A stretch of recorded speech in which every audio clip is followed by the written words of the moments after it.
Come, come, whoever you are, wanderer, worshiper, lover of evening, ours is no caravan of despair.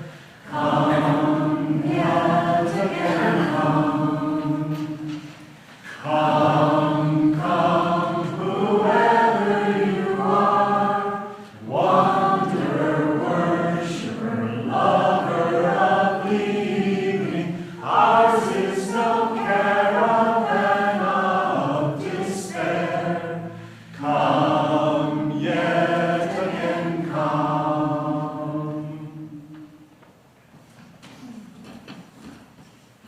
Welcome. Well, good morning. Nice to see all of you. I hope that you had good holidays if you celebrate. And thank you for singing with us this morning. If you are a visitor, that is our entreaty to you. We are so glad that you have come this morning, and we hope that you will come and come again. And if you are new here, we have a wonderful welcome table out in our social hall, Elliott Hall, right there. We invite you to join us for coffee and conversation after the service. You can come up to the welcome table and get to know a little bit more about us, and hopefully we can get to know a little bit more about you as well. I do have a few announcements this morning. First of all, if you have been here before, in years past, you may know that we have had a historic relationship with San Esteban, which is an Episcopal church in West Valley City. This holiday season, we are once again partnering with the congregation of San Esteban to support their congregants. This year, the community has asked for our financial support to help make the holidays for some of their congregants a little bit more robust in ways that they wouldn't be able to otherwise. And we are happy to help. To make giving as easy as possible, we have several ways that you can contribute. On our website, we have a donation page. Just look for a line entitled Give to San Esteban. Or you can mail a check to the church if you are old school. You can just write San Esteban in the memo line. We are asking for all donations to be in by December 10th. Thank you so much for your generosity this holiday season. And this is indeed a generous congregation. I have just been blown away by the generosity that I've experienced since I arrived here just a few months ago. Last month, and our Share the Plate, you really showed up for Unsheltered Utah. I'm not sure if anybody has told you this, but we raised over $1,500 to help our unsheltered friends and neighbors here in the Salt Lake area. And so I'm very proud of that. And I'm very excited to say that our social justice team has come up with another way that we can help out our unsheltered neighbors this holiday season. We are doing a holiday stocking stuffed with toiletries that will be then given out to folks who are currently experiencing homelessness. Today is your last chance to sign up to go out and buy these toiletries. We have it listed, what we still need. If you haven't signed up yet, you can sign up right outside in Elliott Hall right after the service at the social justice table. And then, even if you haven't bought anything, you are invited to come this Tuesday evening for Teams Night when we will all assemble the stockings. So we'll put everything in the stocking. It's things like, tampons, deodorant, things like that may be hard to come by if you are experiencing homelessness, inside of socks, which are also, of course, high value or often requested to people of this population. And that is and so I hope to see you there. I will be there, and I hope you will be there as well. It's really a wonderful opportunity for us to spend some time together and really do something tangible that will really help out members of our community. And that's a great segue into my next announcement that Tuesday night is Teams Night. Yay! November 28th, that is this Tuesday, right there in Elliott Hall. Come for 6:30 if you want that good pizza, and 7 p.m. we will start our meetings. It is a great way to get involved in the church community. And again, this team's night, the social justice team will be hosting us making these stockings for our unhoused neighbors. Then on December 3rd, which somehow is next Sunday, we are going to have a tree trimming party at 11 a.m., right after the 11 a.m. service. We are going to decorate this sanctuary and just make it sparkle and gleam for the holiday season, and the RE team will provide some treats and hot chocolate. We cannot wait to see you help us kick off the holiday season and beautify the space. And I think this has already been said, but we know. We are aware. It has been brought to our attention. We have been aware. Our amazing building and grounds team, facilities management team, has been working diligently to make sure that when we do as we are fixing this, which is happening, we are going to address the underlying issue so that we do not continue to experience this. If you are watching from home, what is happening is the ceiling is falling off. It's not the roof, it's the ceiling. It's just some paint, but it's kind of a lot. We also tested it for lead, and there's no lead, so it's all fine. It's fine. It's fine. And it's gonna be fine. Mindfulness. Practice mindfulness. Anyway, Solstice 2023 is happening. When, you might ask? On the solstice. It's a real day. We didn't make it up. It is December 21st this year. And our annual solstice celebration, which apparently is absolutely fantastic, and I cannot wait for it, is coming up, and we need help to make it as fabulous as it can be. We are looking for some folks to help us out with some food, help set up the labyrinth, the fire pit, woo, and more. So if this is something that you're interested in, if you're feeling a little pagan this time of year, we would love to see you. Or even if you're not, we would still love to see you. Everybody can experience solstice because we all do experience solstice, right? This is no matter who you are, the solstice happens to you. So you might as well party, is what I have to say about that. All right, moving on. And now we will come in to the worship space. So on this Sunday, after many of us have made or eaten or cleaned up one of the largest and most elaborate meals that we may cook all year, I want to start us off with the wisdom of Thich Nhat Hanh on doing dishes. He wrote, "To my mind, the idea that doing dishes is unpleasant can occur only when you aren't doing them. Once you are standing in front of the sink with your sleeves rolled up and your hands in the warm water, it is really quite pleasant. I enjoy taking my time with each dish, being fully aware of the dish, the water, and each movement of my hands. I know that if I hurry in order to eat dessert sooner, the time of washing dishes will be unpleasant and therefore not worth living. And that would be a pity, for each minute, each second of life is a miracle. The dishes themselves and the fact that I am here washing them are miracles." The words of Thich Nhat Hanh.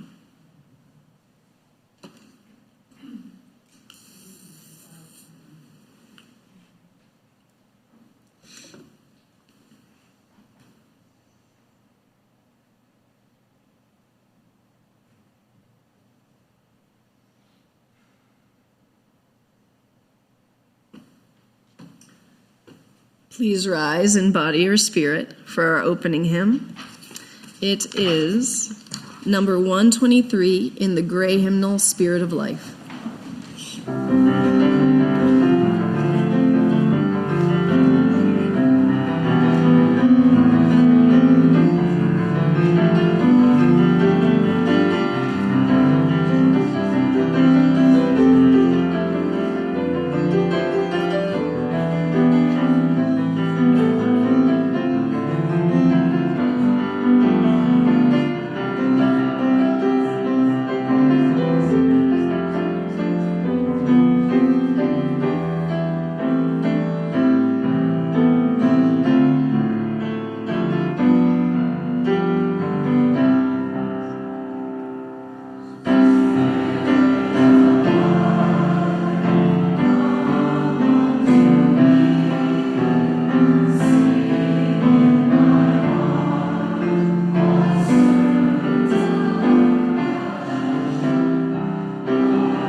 I'm very happy to welcome up today's lay minister, who will be speaking on November's lay minister topic of conflict, the wonderful Kathryn Ann.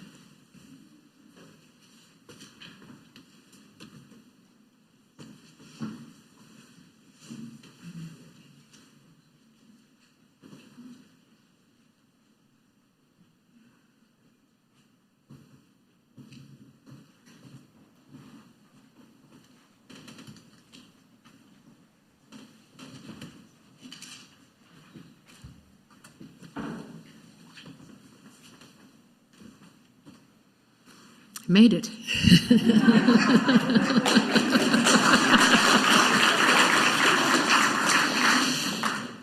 So good morning to all of you. It's really nice to see your supportive and kind faces.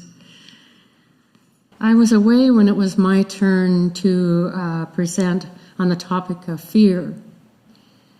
A good deal of that reflection was on my fear of speaking in public. But here we go. This is our last presentation on conflict. Before writing my reflections on conflict for today, I was traveling with my wife, Kim, and our two friends, Merritt and Tom, who, by the way, have been married for 52 years. I was telling them what I was thinking of with beginning my presentation, and it was with statements many of us have made in the heat of anger. We all got to laughing so hard as we remembered shared some of these statements, and here some of them are. Are you listening to what I'm saying? Well, if you'd lower your voice, maybe I could hear you. You didn't listen to me, and now look what a mess you're in. You know you should appreciate me bringing these things up to you. I'm only really trying to help. You have a horrible habit of always thinking you're right. If you bring that up one more time,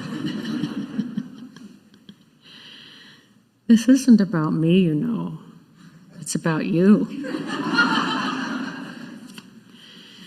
And the last one from my niece, who I was talking to about this presentation, she said, I know I should apologize, but I'm still too angry to admit I'm irrational. Then for those of us who do not like conflict, you might be hearing something like this. Oh, I just remembered I have something in the oven. Or, I think that's the phone ringing. Or, just hold that thought, I'll be right back. As good Christians, we might say, let's stop here and pray. Or as Unitarians, we might say, let's stop here and agree to disagree. Actually, over the past 2 years that Kim and I have been married, I have made, well, a couple of those kinds of statements.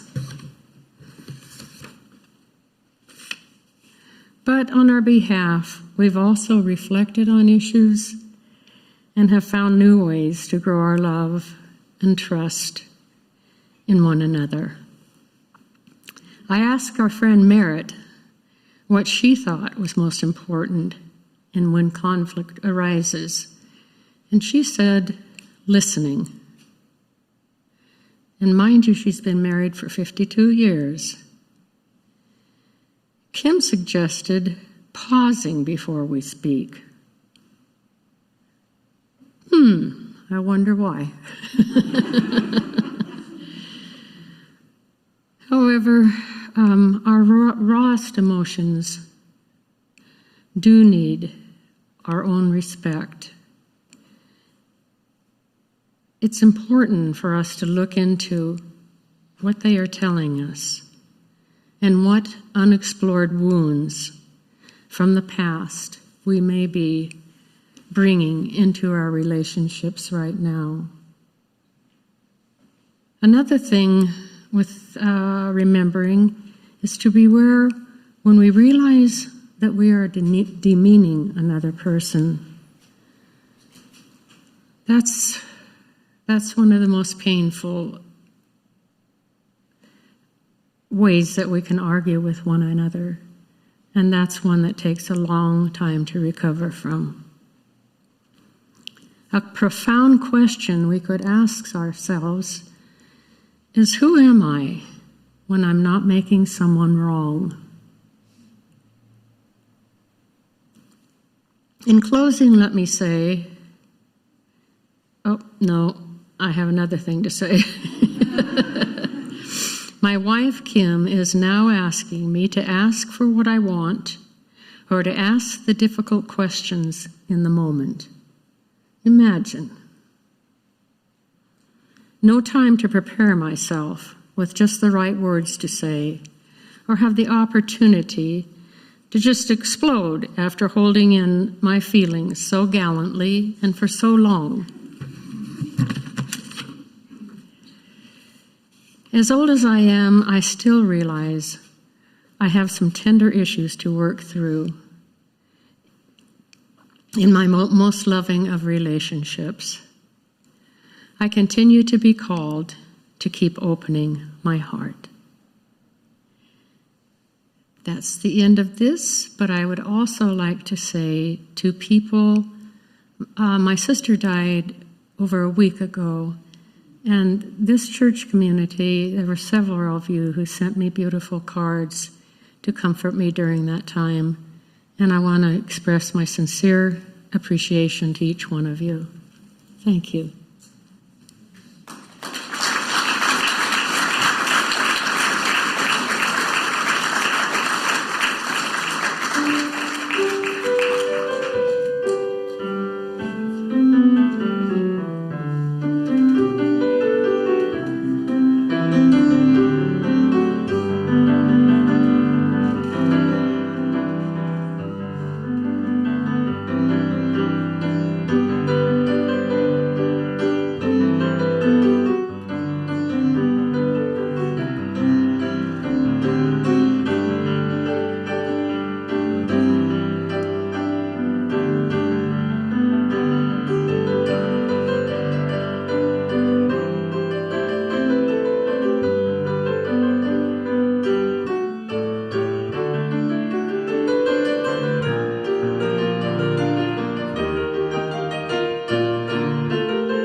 Thank you, Kathryn, and thank you, David. My friends, we are going to do the loving kindness meditation that I like to do. But before we do that, I wanted to bring to you a meditation on mindfulness and gratitude from medieval Persian polymath Imam al-Ghazali. Al-Ghazali was a genius 11th century Muslim rationalist and spiritualist who wrote volumes of influential works on religion, science, and philosophy. Among these works was The Revival of the Religious Sciences, an exhaustive exploration of nearly all aspects of Muslim religious life. This has been credited with marrying mainstream Sunni theology and Sufi mysticism. And y'all know I love me some mysticism. In the chapter of The Revival of the Religious Sciences called Patience and Gratitude, Al-Ghazali broke down the complex, interdependent web of beings and things that we should be grateful for every single time we eat a meal. I like to revisit this list around Thanksgiving for obvious reasons, but I honestly think I would be a better person if I went through it more often than once a year. So according to Al-Ghazali, there's a list of 8 gratitudes that we can be thankful for every single time we eat. The first one is the 5 senses, right? We get to smell the food, we get to taste the food. It's not just flavorless mush that you're forced to eat. We get to experience it. Sometimes there's a touch and we get to see it, right? We eat with our eyes before we eat with our mouths. And then the second one is our appetite. We get to desire the food. We want the food, and then we get to have that desire satiated. What a gift that is that we all take it for granted.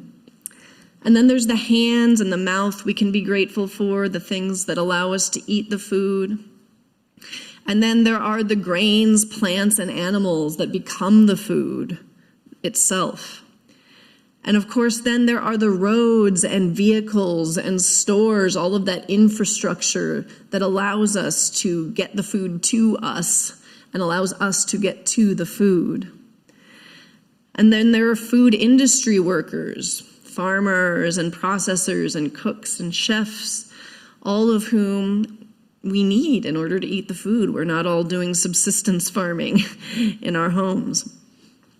And then there's the entire community and cooperation of human society that exists in order to allow us to eat the food the way that we are currently eating the food. And finally, your very body, your digestive system and your stomach that allow your body to turn the food into your body and into energy. I wonder what it would look like if we went through this list of 8 gratitudes every single time we ate. I invite us to hold these gratitudes in our hearts as we practice today's loving kindness meditation. Please close your eyes if that's available to you. Please find a comfortable seat. If you can have both feet flat, please have both feet flat. If not, just give as much of your weight into whatever you're sitting on as you can. And we're going to breathe together to start out. Inhale, lift the shoulders up to the ears. Exhale, release down your back. Inhale through your nose, lift your shoulders up to your ears. Exhale out your mouth, release your shoulders down your back. One more like that. Inhale. I want to hear it. Exhale. Keeping your eyes closed, breathe normally. Notice the sensations you feel in your body. Notice your breath, how it moves, where it moves. Notice the sounds that you hear.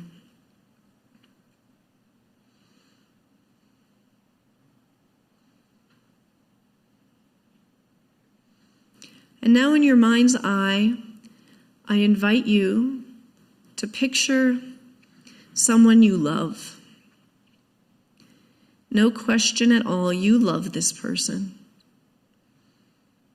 Picture what they're wearing, picture their facial expression, and say silently to them in your heart, may you be safe, may you be happy, may you be healthy, may you live with ease.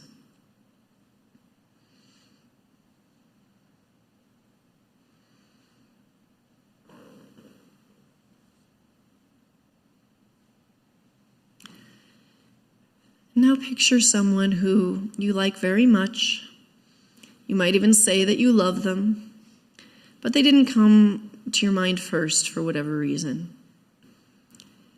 Picture what they're wearing, picture their facial expression, and say silently to them in your heart, may you be safe, may you be happy, may you be healthy, may you live with ease.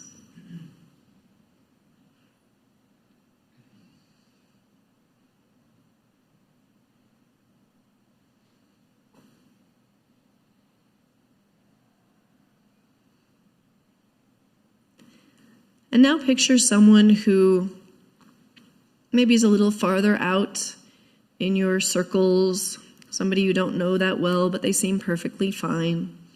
Maybe a friend from school or work. Picture what they're wearing, picture their facial expressions, and say silently to them in your heart, may you be safe, may you be happy, may you be healthy, may you live with ease.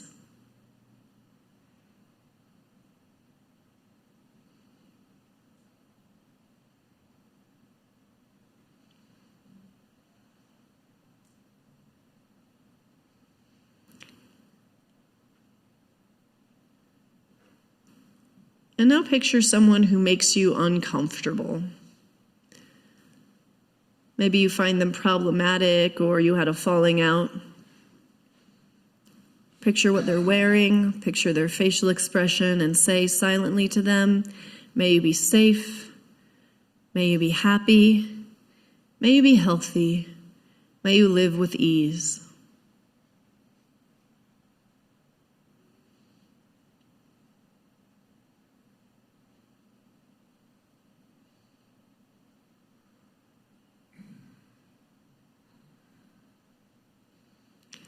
And now picture someone that you really don't like. You might even say you hate them on a bad day. Someone who makes your skin crawl, someone you absolutely would not spend time with if you didn't have to. Picture what they're wearing, picture their facial expression, and say silently to them in your heart, may you be safe, may you be happy, may you be healthy, may you live with ease.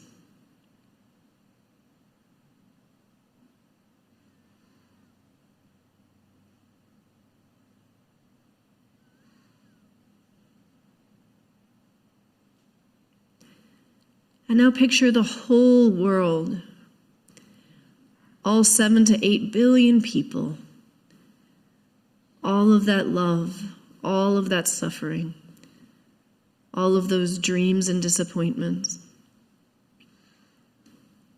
Say silently to them, may you be safe, may you be happy, may you be healthy, may you live with ease.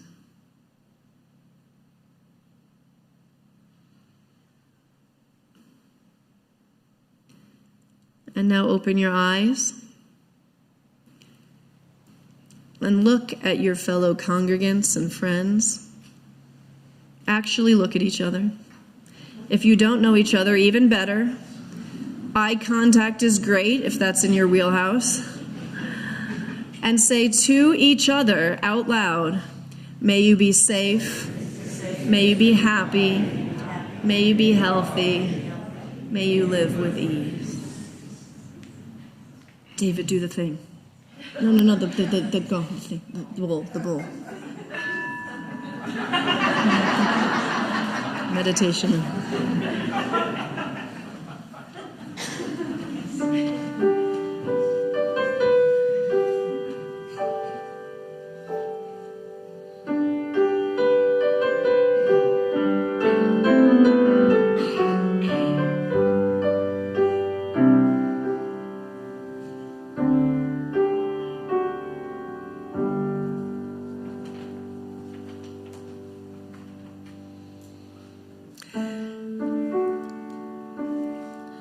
Oh, we give thanks for this precious day, for all gathered here, and those far away, for these times we share with love and care. Oh, we give thanks for this precious day. I give thanks for all of you, and I continually give thanks to be a Unitarian Universalist. We truly get to own our congregations in Unitarian Universalism. We have no power from on high who tells us what we're supposed to do on a Sunday, what we're supposed to believe in, what social justice projects we're supposed to believe in, even what we're supposed to believe in a dogmatic sense. We really get to choose and decide based on a covenant, based on our community and what we know about our community and what we know about our place in our specific community. And that is such a gift, especially in somewhere as specific as Salt Lake City. And that means that we also are the owners of this church in the way that we are the supporters of it financially. So when that basket goes around, know that your dollars are keeping this place running. Your dollars are why this exists. It's really quite empowering in a way. And it also means that what we bring is what we're going to get out of it. So I know that you will give generously, whatever that means to you on this day, as the basket goes around. And as the basket goes around, I also invite you to greet each other and say good morning. The donation for the work of the church will now be received.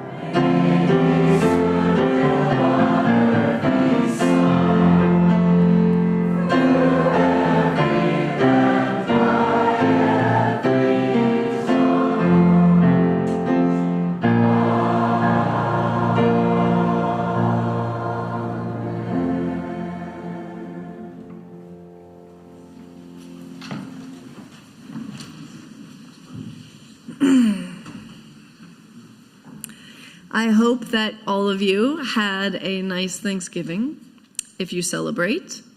And if you don't, I hope that you had a nice day off. For years, that's what it was for me. Because for years in my adulthood, I rejected celebrating Thanksgiving at all, out of disgust for its colonialist associations. And while I think it's still important to acknowledge those associations and do better, I'm now trying to reintroduce myself to this particularly American holiday at face value. I think that if we approach it with perspective, while rejecting the false stories we may have been taught, it does have a lot going for it. In fact, for a time, when I was a very young adult, my favorite holiday was Thanksgiving. This was a time before I was super immersed in the post-colonialist criticisms of the holiday and the false origin story narrative. As a late teenager, I simply associated Thanksgiving with how we celebrated at the time. A large, festive meal with extended family that we only saw a few times a year, adults who were usually stressed out and spread thin, now relaxed, jovial, hugging one another and laughing. Extended meal times with seconds and thirds and post-dinner rituals. And the focus was always clear: gratitude. We were meant to ponder, name, and celebrate what we were thankful for. It felt different to me from American capitalist Christmas. Both emphasized family, of course, and both emphasized gratitude and what really matters, registered trademark. But American capitalist Christmas also required buying endless presents to show your love, even if the presents weren't particularly meaningful or thoughtful, and even if the other person didn't want them or wouldn't use them. Yankee Candle Company would not exist if we did not feel like we needed to buy something for every aunt or cousin or coworker who we might see, who gave us an extra theater ticket or sports ticket that one time. Also, if you are going to do American capitalist Christmas right, it requires new sparkly clothes and endless mass-produced decorations and consumption of the newest Christmas movies and songs and TV specials to get into the spirit. And of course, those all have purchasable merchandise tie-ins. My neighbor has an inflatable Lightning McQueen with a Santa hat on their lawn. My 2-year-old loves it. I don't know. Bless them all. On the other hand, Thanksgiving was centered around a meal with family and friends. And while one could argue that its emphasis on literal overconsumption of food is symbolically capitalist to some extent, to me it just feels like an old school feast, right? Like a joyful harvest festival, which predates capitalism, at least modern capitalism. Turn your phone off. I love you. I love you all. Turn your phone off. You're wonderful. I'm grateful for you. I'm grateful for you. A harvest festival. There was nothing you needed to buy except food and drink that usually you or your family or friends prepared themselves, often together, oftentimes in the home.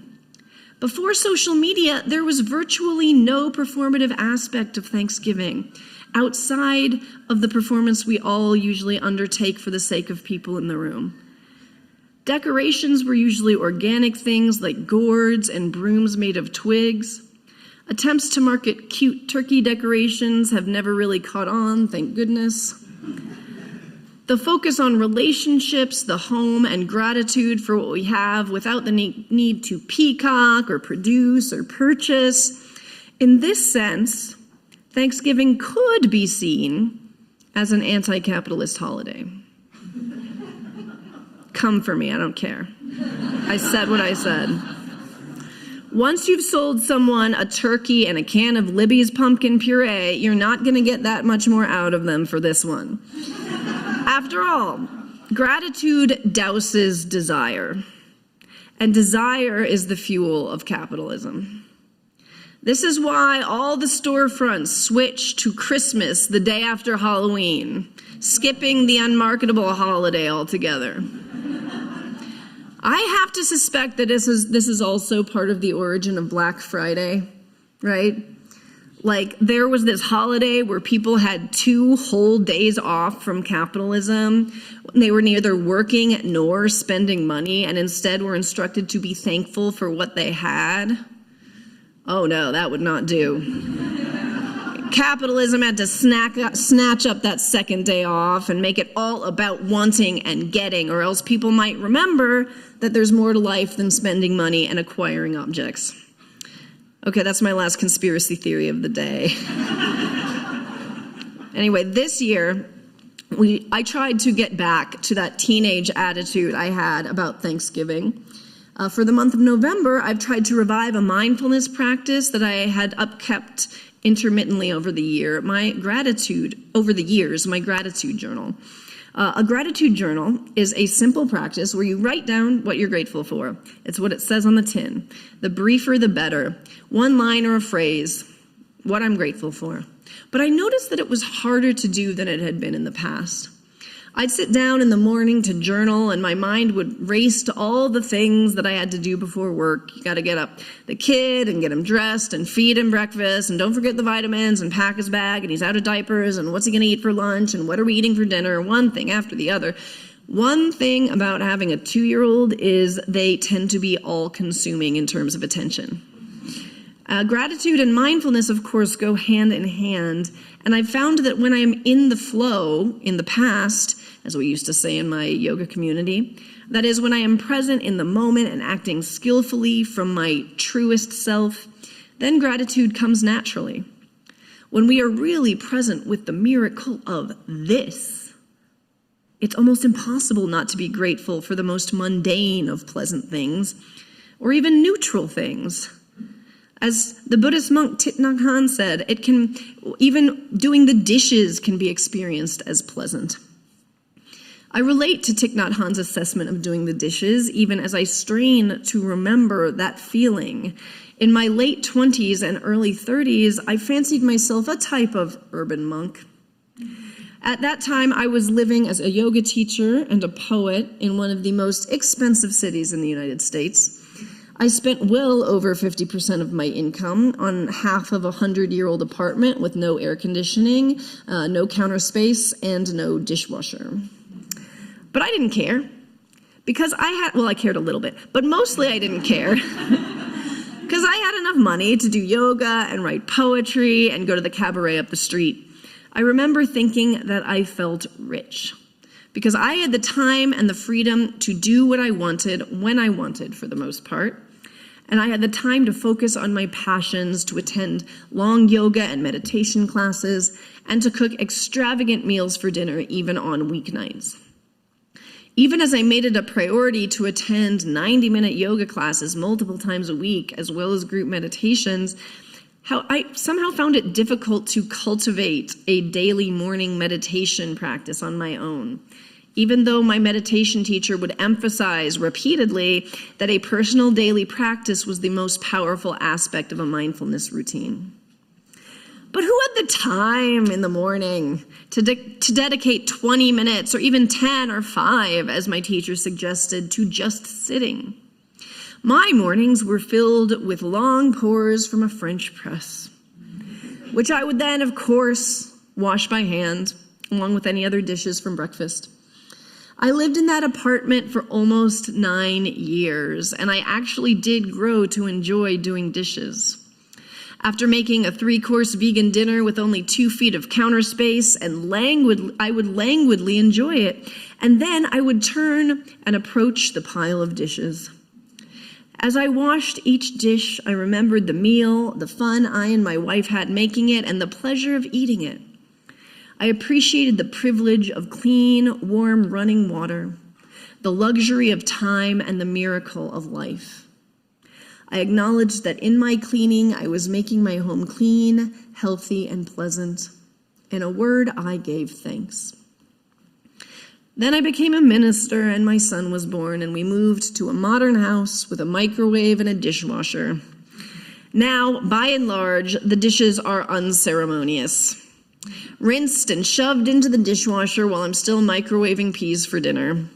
Or done with half attention while one eye watches my son systematically drop every single pea onto the floor. Parenthood brings a panoply of distractions and minor catastrophes that can pull us out of a gratitude mindset. But you don't have to be a parent to find it challenging to maintain a mindset of gratitude. Everything about our culture tells us that we are not enough, that we should have more, that we should be farther along, look different. Then it tells us we will be happy. One click on social media and the algorithm tempts us to compare ourselves to the precisely curated high points of friends and strangers' lives. Comparison is the poison of gratitude. Rabbi Danya Ruttenberg wrote a book several years back called Nurture the Wow, and it's all about finding spirituality in parenthood. I'm going to read an excerpt here. She wrote, "A monastery is generally defined as a place for those who renounce worldly pursuits in order to fully devote themselves to spiritual work. In both Buddhist and Catholic monasteries, domestic labor has long been considered part and parcel of this practice. The chopping of wood, the cooking of meals, and the scrubbing of the floor. And yet parents, who by definition spend a great deal of time on these domestic labors, have a unique challenge, not usually found in Japanese monasteries or Jerusalem yeshivas: demanding children.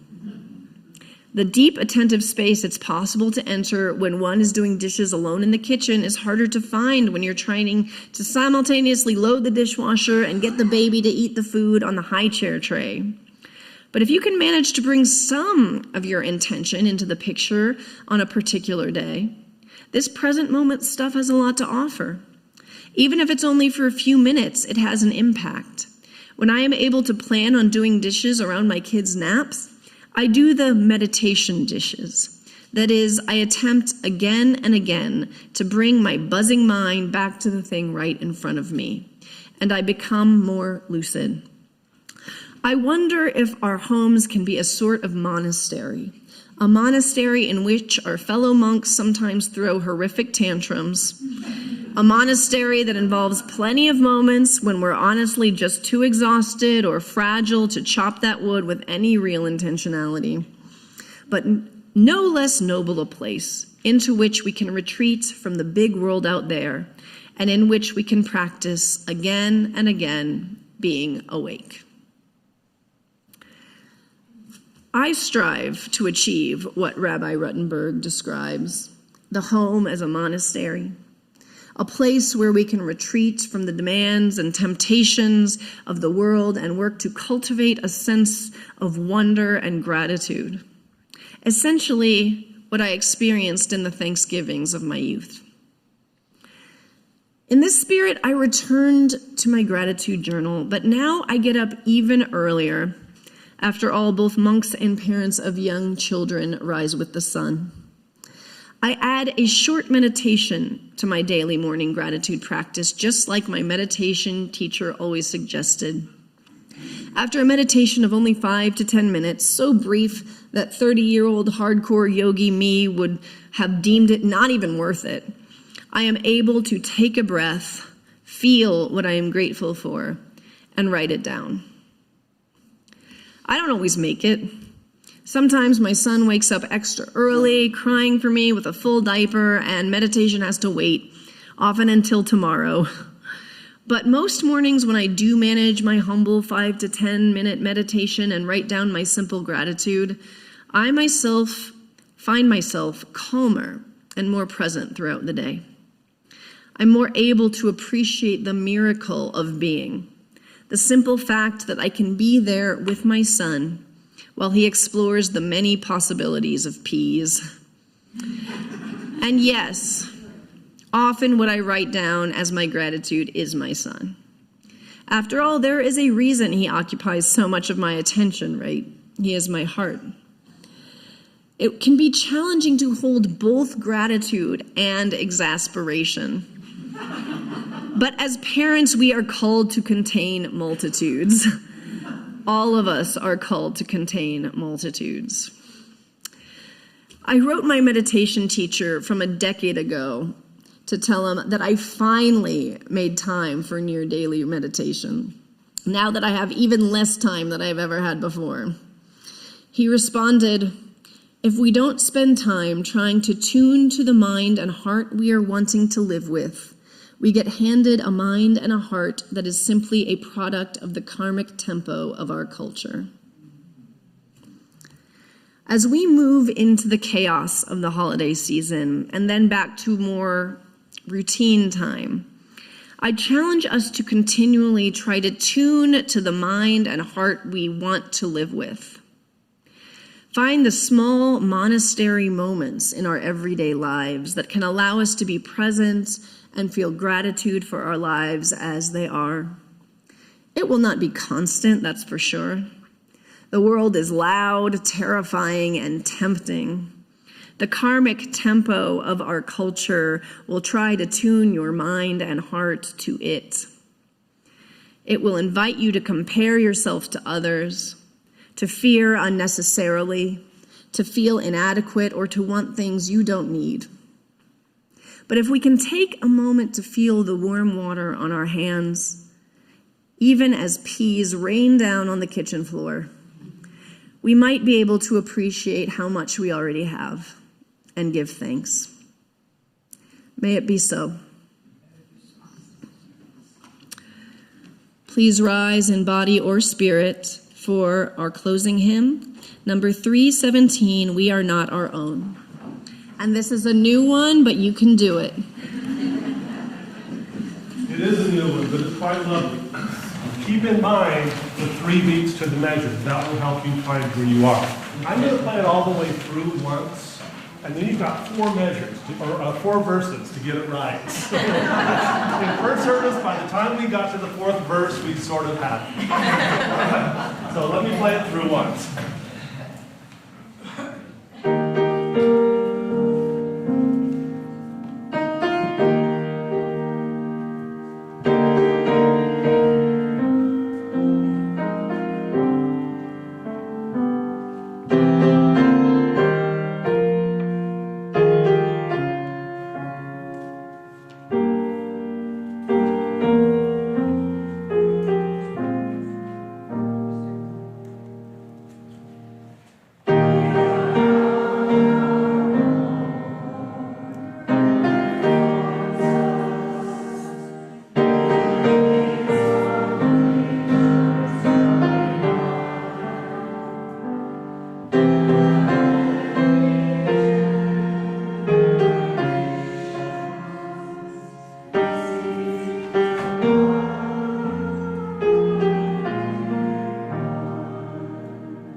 that was almost it, and that's great. My friends, may you feel the water on your hands. May you find your monastery moments. May we all wake up to the miracle of this moment again and again. And may we meet the gaze of our families, of our friends, and our neighbors from this place of gratitude. May we continue to find ways, big and small, to give thanks. May it be so.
David.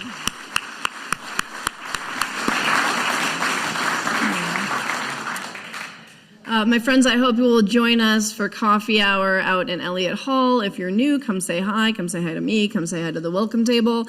And don't forget to sign up for the Christmas stocking stuffer thing at the social justice table if you haven't yet. Go forth.